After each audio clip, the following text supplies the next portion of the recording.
we have something on display that nobody else really has. There is no aquarium that you can drive to in Florida or any place else that I know of in this immediate area and go see a giant sea roach or a live hagfish.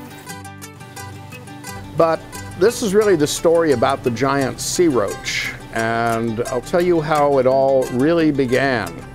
It was like 1975 when Nixon Griffiths of the New York Zoological Society came along, and he was one of our mentors and helpers, and he said, "We want to have a big exhibit at the New York Aquarium, and what we need is a monster, a cheap monster, but something that people haven't seen before." And I pulled this thing off the shelf and I showed it to him, and he said, "That's it."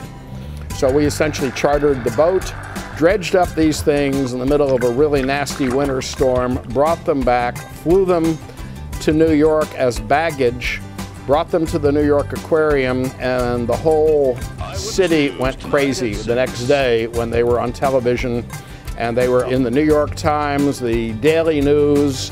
Articles were all over the place, there were interviews. They just made a huge splash, and it just kind of for like 2 days took the city by storm. About the giant isopods, nga adunay scientific name nga Bathynomus giganteus. As we speak, Japan is going crazy with these sea roaches. There are sea roach statues, sea roach cell phone holders, people wearing sea roach costumes.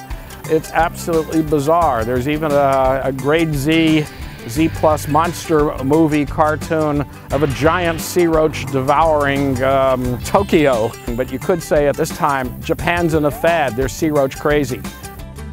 And actually, because it's so popular in Japan, and I am considered the grandfather of the sea roach, which I think is a wonderful title, I would like to go over to Japan and be the ambassador of our sea roaches here in the Gulf of Mexico and create an international fan club for these wonderful animals.